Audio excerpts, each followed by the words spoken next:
Hello there everyone, it's Aaron here from Push Square, and today I've got some sweet new gameplay for Final Fantasy VII Rebirth.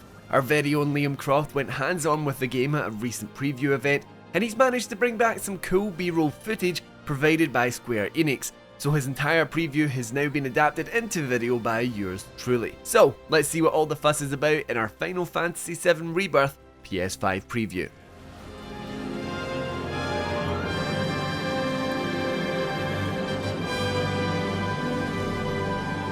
After subverting fan expectations with that controversial ending to Final Fantasy VII Remake, we really didn't know what to expect with our hour-long demo. We were questioning what about this ambitious follow-up / remake could really impress us the same, since Square Enix had already brought Cloud and the gang back into the modern era. Well, first of all, Sephiroth will team up with Cloud in flashback scenes, which isn't anything new, but what is new is that Sephiroth is fully playable. During combat, you can make the villain your main, performing all of the death-dealing attacks that you would expect from this infamous antagonist.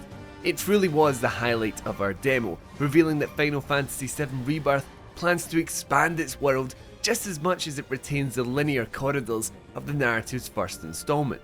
The PS5 demo we played consisted of two different scenarios. One half toured Mount Nibel as Cloud and Sephiroth investigated a failing Mako reactor, while the other opens up wider exploration around the plains of Junon. Combined, they represent how Square Enix continues its storytelling focus in the Final Fantasy VII universe, as well as expanding what's possible when taking a detour from the main path.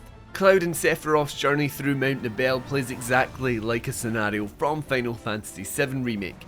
You follow extremely linear paths to the objective marker, claiming items and objects along the way, and completing one-time minigames to progress. One we encountered involved moving a machine to suck up all the Mako gas in the area. The minigame almost felt like a comedic moment with the restricted confines of the demo, because we didn't know what other events came before it, and our mind was constantly casting back to the crane puzzle that littered the collapsed expressway in the first PS4 game. With Tifa decked out with a fancy cowboy hat guiding Cloud and Sephiroth up Mount Nibel, there was little in the way of new thrills. There was only one linear route up and through the mountain, including a few shimmying sections and the odd corridor. Thankfully, the combat system revealed something new to shout about. Everything you remember from Final Fantasy VII Remake's encounters, from the abilities and limit breaks to the basic slashes and swipes, return in the PS5 follow-up. But now they're complemented by a new set of moves named Synergy Skills.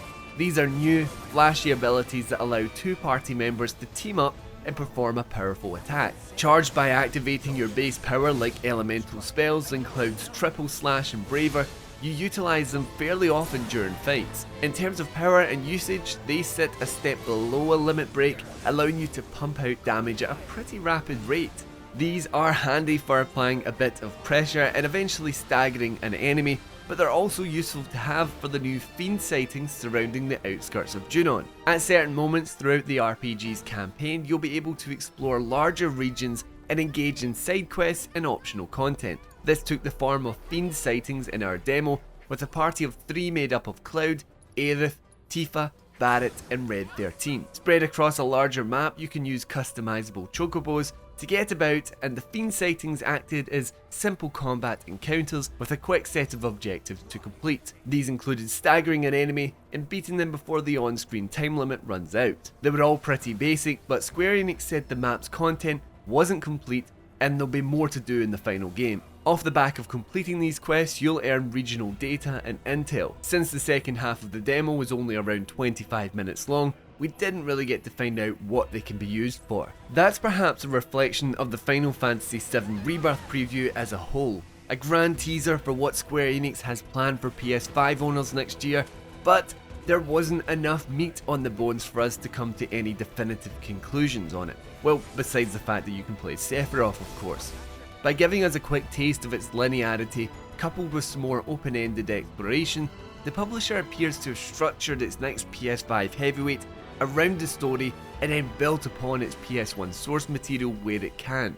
Just like Midgar and Final Fantasy VII Remake, you'll be spending so much more time in the narrative's most iconic locations with a lot more to see and do. If that's not a Final Fantasy VII fan's dream, then we don't know what is. And that is our quick preview of Final Fantasy VII Rebirth. The game is currently scheduled to launch on PS5 on the 29th of February 2024, so a little bit to go yet. Let me know down in the comments if you're keen to check this sequel out, and as always, if you want to keep up to date with PlayStation games like this one, then be sure to subscribe to the channel. Anyway, thank you for watching, I appreciate you as always, and until next time, I've been Aaron, and this has been Push Square.